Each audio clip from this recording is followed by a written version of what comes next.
Is mise Pádraig Mac Fhearghusa agus táim chun dáanta léamhdíobh as cúpla leabharlam. Tá snód le dán éitrim, cogur I le chum, as Faoi Léigear. Dán ina bhfuil me labhart le dia. Tá bhéad a bhach nímar is saolaíodh is fearr a hiigim gur dán é faoin am lá agus faoin óil. Gánaí is na nethe is taine faoi ar an saoil. Cogur I le chum. Cogur chum a dhé cén sort áit é nabh. De ré mar a chluisim ní réitóg an áit róhhailm. Bheadh scíáin ar mo gríomán is chláirseach an gháil, is mé mo hí ar scamal ar feadh na géanta a sinim snára. Séir ar dhíine eile nach ól dúing ribh ré cad a chiigh súlán nó cad a bhraigh crí, ach cogur chum a dhé an méid caifé ar fáil ar maidin, nó piúnt lena is tíán. Is the hengel, will it binnen? A rough translation for the first poem. Listen here to me, O Lord, what kind of place is heaven? According to what I hear, the joint would not agree with me. I'd have wings on my back there, an armful of a harp. Sitting on my cloud I'd be plucking strings for eternity. Others say, of course, that we cannot know what the eye will see there, or what the heart will feel.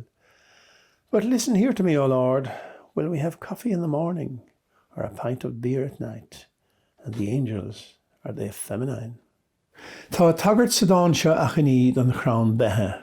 Chrán tiomnathe, de bhandí a mór na Gailí agus na talún na sean chrán bethe. Chéad chun san na hebítric Celtí a sean bheith. Tá an chrán bethe I meas na grán is tuisce a chuireann na bachlóg amach san rach. Ó tháinig sí an seo tar éis réine le caire. Ach, neidir cad a sprí leis a dáin. Ach ní. Bhí ag malrach ann ar nós leis cuaird na coile a thuairt, ceiliúra a chur ar a cháir de ard na crín a gcólamh dírig is ar uignas. Pe tuisc a rug ar an saoil seo é chealú. Is é heol ar eis trí ghairithe na péine as ar héile nuas. I drone armhóld an bheo a bheith riamhán is nach meoch cuine ag duine ná deoraí go brach ar. Ba bhar a chaite níor bhaláir a aling lundú a chuime. Trá hála sé in est an gharán geall bheitthe ha híoch sé ar a leithimh dúirce.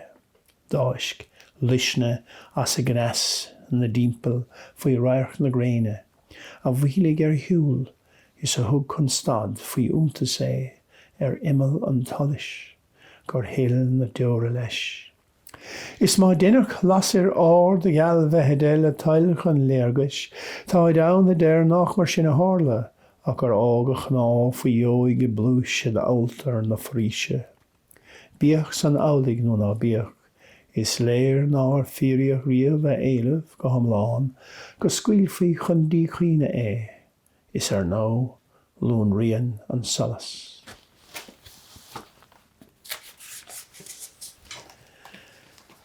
Tá eisling ghiliffe site agam in aice leis an mosár sa Baile Átha Cliath. Ní hé an tinad is fillite ar dána, agus féidir leis an réalt bhuiin óráin an badach, an chair a úmpó na heisling. Fiú más eisling bheabhail í trán ón fuair gírig. Eisling ghiliffe. Déag óir a bhí ann seach ní an déag, ní bhain an enim an bhaineáin le hábhar. Ba chuine é ar nó scarsúna eile, speabhrídí na huige is enir feilis, sin an saoil, níl dal ag éan a heachna. Ba chó leis ar feadh scaithimh, is ní móidir ná chreid siise gur bhain a manama dhéobhar féin le gach sráid, gach páic, gach graim gasta dár heíadar ar fuaid an nibhline a bhlí. A chála lá rééis bháil céireachta fáil ár a gahraach dóibh, gur ileidir dí an stáisiún bus le haige sé. Is chuig a rairch a raon in ascar, I ba péir mil seán ar feiste duilithe ola. Dúsc a irid duireachta in dhíos as a gná bheabhail úd, gur leth brat crón os ciún na bhí a finnig. Is déag an abhainn faoi lí Vidóg an bhadig. Tréas de haáirithe is an scríbhneoireacht fiú scríomh na Filíochta a cheapan uiribh nós an tuairis geora, nach ránaíonn tú an teispéiris nó an bheatha a thuairis giú seachas a bheith rán fáirteach inti. Ní maith. Séir de chuir amachnamh mar seo mé ná slua meán ihe a chonach a shráidí conal I grásaíocht a chéile go dtí drochad na hán chun breathanú rinne á chatha féin isteach. An cinenne daanna nó nabhghana.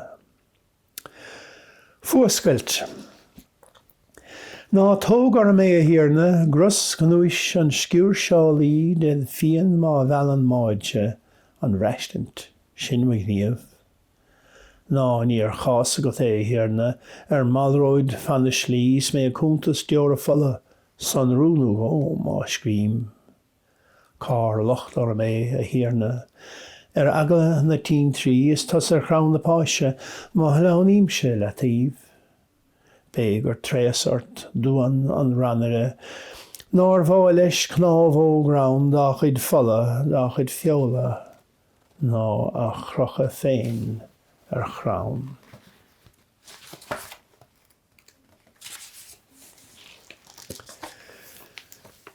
Dáin is a díbert faoin dailt a dhéanann an tadachas idir na glúnta. Faoin déagóir a higann go toban, nach méid an saoil mar a bhí se an dáin seo. Tá sé tiomnathe don úncuile mar a fermige fadó in glán bethe I gcírí. Díbert dom úncuil. Bhí cnoch na dringe csi linner in sa rósamh an saora úd tar éis dom fille ón scoil chónathe. Mar is maithis cuinglam bert chórsa eile a bhí farat sa máin éir. Nuair a hánas an tro tar éis an téarmadam as baile. Ábhaín díomá bhí orm is fíor ná raibh mo chó dhéagóirí faribh a cadabálam díobh go fáil. Bheadh uail is lúnas an árgóir, is víos a reis I log an íbnis na bháil a mílse is na gnach coistine. Le líon alagar an tasa tháinig scoilíocht is scrúdathe sa treis gan dát is dad a bhíos as cúile gan chleachta éithech ná móráil seacht ngradam léin bheith ma bhaisegam. As bhór na bhéin gCáiligh a chréas líomhair de líosadlam idir súmóga té is alpanna aráin. Faid a bhí an capal le gníir faoi an inal bainte ciúin. Is máll bhréan allis á scóba gaibh chun siúil le dream na láimhe. Ach tríd a gadaráil is tú a chuala á rám ó rán le féin. He will not be one of us. Is anioin nam líon, is gwertlam I gcónaí an stanga a bhanis asam. Ní le tán formid a dúirí sé, le frídín beag a féile, béidir, ach gan chlásán in aige tail. Bhí mo chríostig a géamh agus duine díobhse mé nach léirdit gur a bhéas ansalam ar bhean dílis dárdach réim. Is anan a bhuiilise a thuair, is mise a dhíbert as fuór measc. Ní loafing san a rá as áardar nó, bheadh sé ar fáil, tríd a gabriacht gCáiligh agus an saoir a róin. Ach ní dósa a hiile a cheolach an drólín taspaic amán, hí an sáile fuair lem chosibh, is níor bháil am snáb. Ní hé nach bhfuil bail áirithe baint leis an scríbhneoireacht, is féidir leat an omad ama a chahabh iad chléigean féin. Fós féin ní miste aige thuirtar an dúchas agus é ceann sú. Níl rá agat. Dúsáid is scéal béal idirs, as an seanachí míneach is tónam sa dáin seo. Dúrchas. Dúrchas. Geall a chuirim lom héin, gur ruigad an tuignas. Púcan á sprid ná chuirigh ón chuid mé, ó hús na híthe aig an glanne sé aimseir cholat amach, is an am bharibh na híthe go raiad a cuairtú chléigean marabh im áthraigh chiile a píordáil a hart, pléasc gan merimlam im láimh, grainc ná gnúsacht ná tógad ceannde ach I bhrélam chun baile. Nuair a bhreathim fearachín im dhéag, ní mé ná fáilte ag riimiisisteach, suas dí an tíntáin féin, gais na sean go mré go mas. Ach mar chleach de dhírig dó ná dheas. Is mar chléigean féin chó trim le sceach.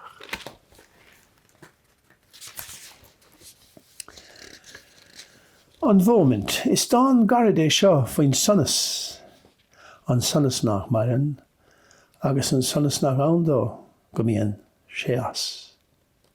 An bhómint. An bhómint úd sa túldoing nuair a hála, gur bhain de hlis go nafiseach lim hlis. Is de hele súla admhaíonn ar éigean an spéis ar lasglinn géile defrachtaí. Brehanníimiid ar a chéile le barúntais, go bhéithimí se bheith chomór I bárt. Is muon íomh gáide oring a rán.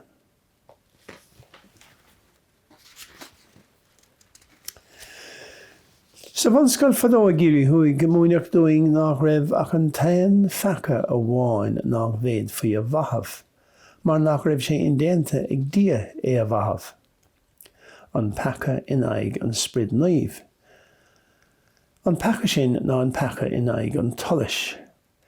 Níos déanaí mBéal rí sé lom go méidir go raibh dul amú ar an mhúinteoir faoi ciocca pecha ba fecha inaig an tulis. Pecha inaig an tulis má se. Cad is paidir ann, crí is eigne dar dúch an dé, á éire is ábhala. Ar maiachas siar a gháilis as a thuairt is am a dúla, a grástaí is a thuáilcí a hire go diacra. Is gan éan agus, pardún a lorgan ar bacaí. Sé an talamh díomh derig fáma cheanarcha a rún, pardún dírig as bheith beo, seall úr even ar de bheol. Éim leabharsa a bhíon mhúil, bin ba fecha in aig an talis. De ghrian de fóg se saolaíodh mé, ach cá bhílse, bleis an úil. Ar nabhnaí mé, ó scarmair. Ar cearnóg bhuirfan, a thugam ar an dánsá, is dán é ar mo chud iarachtaí ghlacha le himeacht an ama, agus le techt na híise. Ní hé gur cosint an alín ná an scríóirt in aig na hanacha ni sin. Ar cearnóg bhuirfan. Tránóna ard crí éitrim, Cuscéim Cháiligh ar a lá, for imil bán ar scamal is spéir níomh gharm an áir.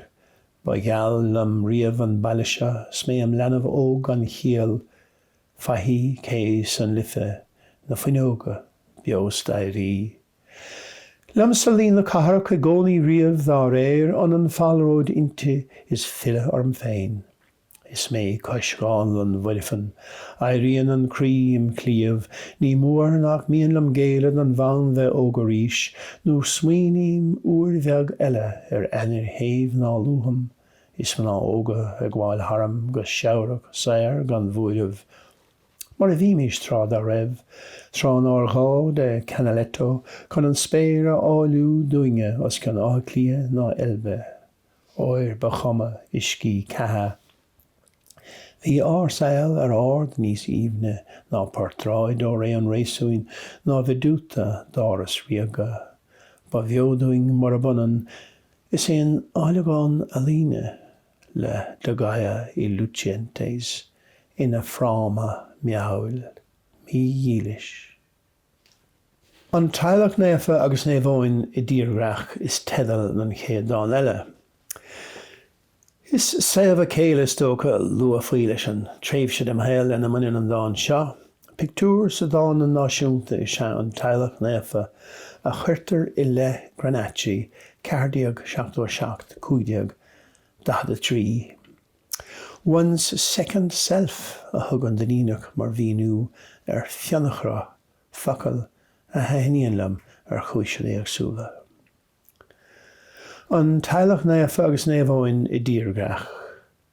Lá dar hasamir an seo, os cóid an Granacci, lá a baisteach sin, in iscí cúra an cheana, Faoi húna créireach sin na maidiine a bhí a gcuascar banathe le deirige do grua. Ba chóra de chute dúil ná clúas saolaíodh ar bed a chud an 400.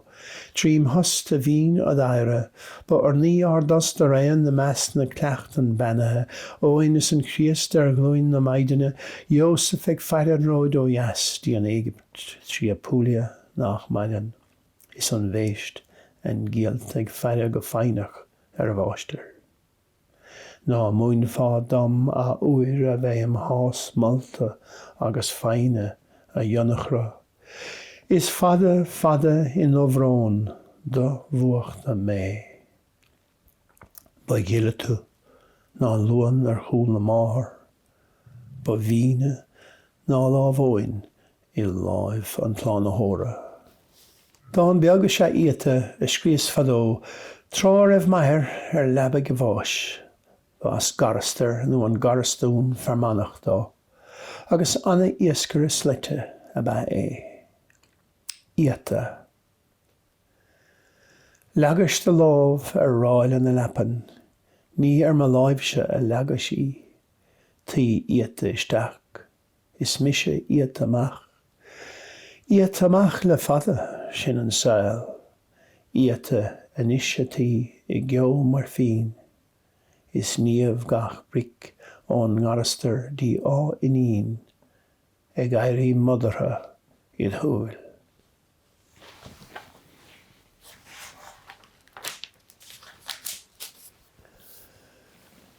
Ní maisiné is tedal don dáin seagam as an Dara Bás.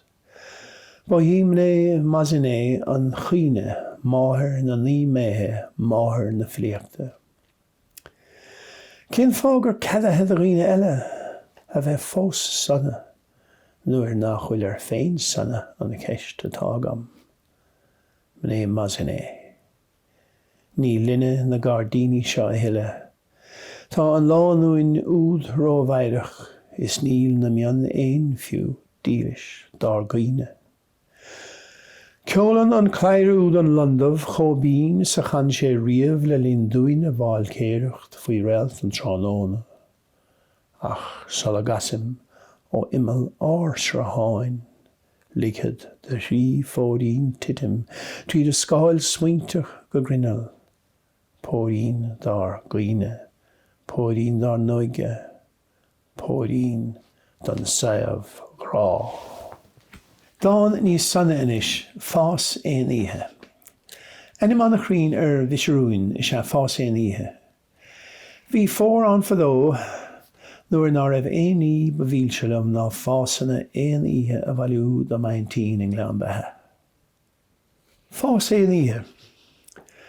Tránóna is an tair fós trám in dhéag na tornaí ar a gart na haun a bhí a rial, hí túrin bhaige go méidir seán le fáil ar áitir be san ann costraid a neoin na gaireach, a gapíní bána is a ngasa rára a dúl chúhan solas flech. A dó a trí cúicín dos éon eiledíomh ar chúl dos féir hí na scórtha an rimis, mian agus mór, lehan agus knapógach. Ver sé ar a géad gas, idir méarada agus ar dóg. Bhain den uair le cúram is líg don bhás éon ihe titim bunos giún sa galún nu a nite stáin. Ar bail, tar éis dó féin is den 19 ceann na Macán scúl a scían bhail, dathidís bert an friochtán ar a son, faid a dairig na knapáin vlasta níos duine agus níos mine ina gcuid súlaigh. Gránín salan, is mian na chrátha peabair, is reinthach sis an fáltas athair, I dús an óis sin, agus faid chuis céim a Cháiligh á bhaint an lá, is iad ar si na mian fléisiúir is fearr. Dání seo cuine ar bhfuil blas an tradiisiúin. Cuine ar mo grathair bacht é a fuair bás go thóg I bhádró óg, suimhnas sirí dá anam. I gcuine ar é MacFhearghusa. Is sellibh gréin is cuithe tí rá lua. Gan chara festa farat in san uig, ach an dail is a bhuian. Is an líag lia os de ciún, tá de chuid go brach den chrinne agat manúir.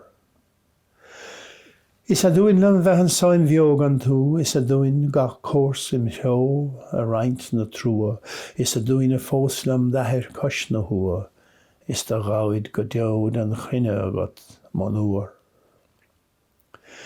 Bhís tamil éireach oscartha lán brí, bhís tamil beog an beann ar chléin a cíd, bhís tamil suach go dáinnig eil sin íl, dag de scrabble go brach den chrinne agat maí. De chéile áine máir a fágad dhéag, bhúr lenny óga seán is clár a chuí, is crach ró réan, a nethir caibh na lí is a gat de bhlár na crinneige de hir. Is cuinnam féinhu a rach de bháthrín, is cuinnam ta, dhéagóir óg dachríoch, is cuinnam ho, i chéile fearach grí, sal ar glachis cuat Cháiligh den ihir vín. Bain an Fhínín creahán as mo ghriam, bain an léhanéil trám asna as mo clíomh, scráin dris an gheata etre léin im chrí. Is de feiste cré nu a gáil a chuat im dhéag. No go sní an bheitthe de bhar trí gám a dúig, is go néana an éin a bhas ar ocht chúl rua. No go néirí gríon an irchuin lá an luin. Bíoch de scailp go brach den chrinne agat manúir. Dán beag an isis, saothar a líne. Sean ar sa Gaeltacht hir dúirt le na gach dúirt trá. Fhui de bhain céile nuin, fuair sí bás, idir má lábha. Bhí sin rálaíonta mar rá, le go ligh faoi in arúda, riide sé. Saothar a líne. Sé dúirt an bhélam is leor de chuid taithíse chun dalamh diamsa a dhéanamh, fiú is tú gan mé. Ní dalamh di a dhéanas ábh ar deire, ach bandí a beag, a bhain an fós ar muintin, seachas idir má lábha. Tuigim go dheithníon an dáin beag se le daoine ar chúiséigean i meascne eile tá slíomh a gcuige mún animnethe in ómóst an bhandí, slíomh Evelynne. Déanam é rachreacht péine. Evelyn. Evelyn Vilis Vanle. Ná raibh éí an án doing har a bhfuil an án don duile buí ar lár. Is réig a dheithníos gur grámar mar a gráig ar imig ráin, is gan réiteach a bhreógin ar báisne. Má cheolan néalta céile har a gorach íle géin, má cheolan lon gan éaga ag leanna Cháiligh. Cá sásamh dó sé rún, nó go bhfuilim se gan tú, is argan i dheisce éimeise má gána. Gasa an tevaldáin ar leabharlam. Is dáin bra fuair grúama éadógsach Rómán súil féin sciúrseála é. Gasa. A rinne crí a báileat a bheith beo, nó is lung tuing ábh ar chailas róid a géin, an rian é uair an áide liscar níl ar chragas lé an irmament lamalán, tá hálaí dhéan. A hálaí dhéan a brenn neord ad thuil a méar a rois a sní an uacht id chláb, níor hálaí strá an scéimh mar éag a beo, le cheol dí wín. An tair má gúid na hábh. An tair na hábh ach daigní wadar hiúl tránóna uibrach faoi bhanúr taine i glúid. Grí an eile cneasta, a sprí, de hearclad híomh, an bhócna tála solis gléig an grúim. Gan na grúim dainneoin sin shréigis géag an á, gan Ard a thóg do cheolt an cuan ó thuig, gan bharig scaris lena lechan chuoin, ró bhail is léir don dúide a dalús. In alús a tí spéiriantach os de ciún, an sundaróite is béim é uair ad chrá, brath seachar dára, mar lechre léad a cheol, ach méar a rois am an uair is smúas de chnábh. Faoin gan ábh ó chuig an grá gan ist an chial is clíte tír ilchríoch grán a géin dehaf gan póg an land of bán et nú led uascailt ó gheasa crua an léin. En is le dáin in ósta vandia eile mar ghar iníon éva. Chonachí a sin a láimhe dro gath gréine bhí a teachtasteach an na nóg. Áilis go bhéadach sí bre an úntas agus hallaí is raibh dia mór na gréine zeus féin tagathair cuat chuí. Ábhar imní béidir. Siar de deir na sicólathe go bhfuil sé táchtach cuoine hana nó gó a bheith duine chun go dúchach sé nó sí sláán. Éva. Caitheann a bhéam chó sanna go deo a ríis. Iad hí faoi léas na mainadit is lenar de Kiev. De húil a gha na gréine trí de bhainóigh chuath le leis. I Dara Bás is hanan úrlá rót amach. Lámh á sína got an solas a engel fiún gan cheas ach beag lá dúchaigh scátha thorineoigh an tailisteach. Is bíoch cuoine got bhaidin nuair ba thosa clún na crinne. Is go dáinnig grian chun áirchart a uilín óir gan chuine. Tagthireacht an dáin seo cuilte I Baile Mhárna ná gur ceartúing a bheith baiachas pe solas a cheoltar cuain pe fada gearra. Pe án ó mi áhagan leis, an bhómint I ceiliúra agus ceiliúride in am cuí gan gerán. Cuilte I Baile Mhárna. Ní mis a fiún flathúil a bhranach ór na gréine uig, níl irid gaisanam lem bhaidin a ceiliúra. An saol a bhrech an silbhris tá uim, a ól a bhró heal a bhú, ampla mé rucht na trua, fiú más trua dan uin a éagan. Agus áras leis is agalan na scála hadíon in áil na grán, bhuile an bhean le síríon an grianaring, is gan irid gaisanam, go bhéadam se ceiliúride, scílias fiú, Iar nóin inmh, nuair a spréach gan chuine an spéirling tríd an dilóros macion, na míltar vílte de sprín líní solis, smeáh á bhuada chun an tail se gine trí bhrach gleise an dilúr. Is gan irid céile gomsa leis an sevras a ceiliúra. Sprin lín díobh a bhí uim Drihilín a ró imghán, siléas a bháin a bhrech an cuanachta áilis nár chuana henne.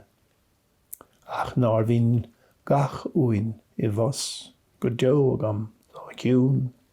An íon féin bheidí sin éimeis an ára, ba dhearóilide ár grinne ché, má bhíonsa a bheith grí, sinne a bhí an ár nivrú féin, gan an bith bheo a cheiliúra, is ceiliúra de gan ró san éan bharóg a bháin. Is cialmhre an lun, ní luide an uin an ceol a éagan ar a ghob, is datha an chuiniscer a tréagan. Or buí a héis seo reide, faid a bhíon an griannig buochtan tis na scátha scara, Farir gan gaish an linn man ceiliúranam, is mó is benathe a bhrantar, is rómhail nach mise fian. Bíon imní ar go léir faoin más dá chróga sin. Dáin é leiachas I gcuine ar uncuilm Hugh Ferguson, ar chuid a gcuicín de Átha Fhínín an Mheiriceá le lín an Dara Chorcaí. Agus dáin é a léiríonn an teannachar a bhí ag maithir féin orm chomá. Leiachas I gcuine ar múncail Hugh Ferguson. Níl Síochána máll ar bith ó gríon an teannalitirúit blian Vastar agus Vasco, an órip a ríis in a réaba. Tá bheabhair ar nollaigh eile trábhís ar sir a bhílete faoi chisne sailseach Brooklyn, salar ar ifran a bhreachis. Áit a raibh an talamh ina locha lána na hiiscí nimhethe an náid gur bhilis liv an bháisteach as fuair glagad in aneoin na sná. Mas leich a bhí ag maithreart ó ar gáis i dír ar dídé. Ní bhíoh éon agla an éachar ar hiúí, ar sé, ar airt éaga. Buascailt dósa ón ad bháilúd, ón bharbaléach dom féinnig, gur cadabach imní nár bheta mBéal na híthe róing. Críochnóime le dán beag in ómóstas na mná. Garaníon ar uga clánólag atá i gceist. Charman. Leanamh ar chioch a iníne fé scátha na maníthe a chéile cúin na bhara. Íomhnas gní na céimhine. Sómas ar leanamh sásta, Lios ar ghnuais a chéile. Cúlú is cuid ó féinnig, as tearman na mín déthe, leor an teampall a chosint.